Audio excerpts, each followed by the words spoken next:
Massivement utilisé dans la démocratie athénienne, puis dans les cités-États italiennes, le tirage au sort n'a jamais été considéré comme une option sérieuse lors des débats révolutionnaires de la fin du XVIIIe siècle qui ont posé les principes de nos démocraties modernes. Dans cette vidéo, nous allons essayer de comprendre pourquoi.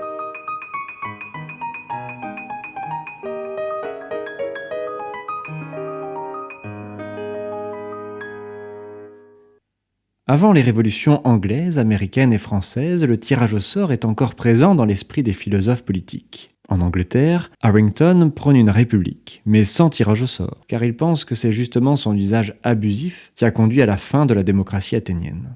Il préfère l'élection qui permet au peuple de choisir l'aristocratie naturelle, c'est-à-dire les individus les plus sages et les plus aptes à gouverner. Selon cette idée, si l'on prend au hasard une vingtaine de personnes, elles reconnaîtront forcément que parmi elles, certaines sont faites pour diriger et prendre des décisions.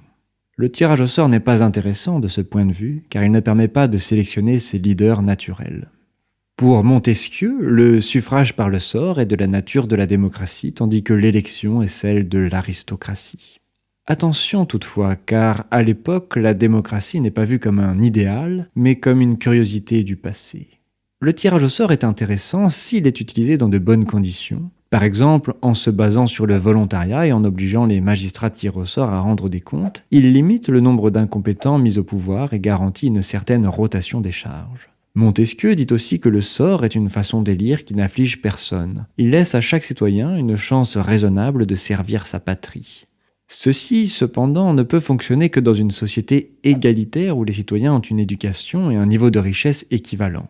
Or, dans une société inégalitaire où il existe une forte aristocratie naturelle, l'élection semble préférable.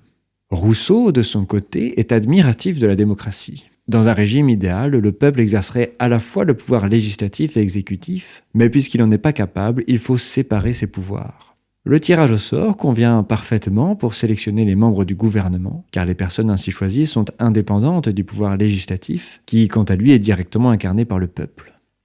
L'alternative à cette démocratie, c'est l'aristocratie élective, où seule l'élite sociale peut accéder aux fonctions exécutives, tandis que le peuple se limite au pouvoir législatif. Et c'est bien ce dernier système que Rousseau préfère à la démocratie, pour la même raison qu'Harrington et Montesquieu. Il offre le pouvoir aux individus les plus méritants et les plus talentueux.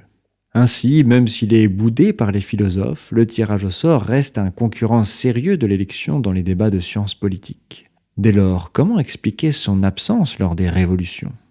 Selon une première hypothèse, la taille des entités à gouverner serait bien trop importante pour le tirage au sort. Athènes, Florence ou Venise pouvaient utiliser le tirage au sort car il s'agissait de petits panels dans lesquels la rotation du pouvoir entre gouvernants et gouvernés était fréquente. Ce n'est évidemment pas le cas dans un pays de plusieurs millions d'habitants où un citoyen n'a qu'une chance infime d'être tiré au sort. Mais cet argument est insuffisant car le tirage au sort aurait très bien pu être instauré au niveau local par exemple.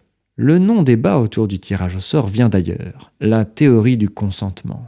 Dès le XIIe siècle, un principe romain a été remis au goût du jour dans les cours européennes. Ce qui touche tout le monde doit être considéré et approuvé par tous. La plupart des monarchies avaient des dispositifs permettant de convoquer des assemblées élues afin de répondre ponctuellement ou régulièrement à certaines questions. En France, par exemple, on peut citer les États généraux composés de représentants du clergé, de la noblesse et du tiers-État.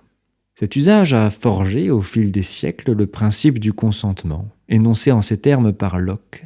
Les hommes étant par nature tous libres, égaux et indépendants, nul ne peut être tiré de cet état et soumis au pouvoir politique d'un autre sans son propre consentement. Autrement dit, toute autorité légitime dérive du consentement de ceux sur qui elle est exercée. Après des siècles à subir la monarchie absolue, les révolutionnaires avaient besoin d'un système où le peuple pourrait régulièrement exprimer son consentement à se faire gouverner par des représentants. L'élection est apparue comme une solution simple, naturelle, incontournable et ayant déjà fait ses preuves par le biais des assemblées élues. Le tirage au sort, quant à lui, n'a jamais été évoqué comme alternative car il est contraire au principe du consentement. Les citoyens n'ont pas leur mot à dire dans la sélection de représentants tirés au sort, puisqu'ils sont choisis au hasard. Voter, c'est consentir à se faire gouverner par le candidat qui obtient la majorité des suffrages. Voilà pourquoi l'élection a triomphé sur le tirage au sort. Et vous, ça vous inspire quoi cette histoire de consentement ? À bientôt pour de nouvelles curiosités démocratiques.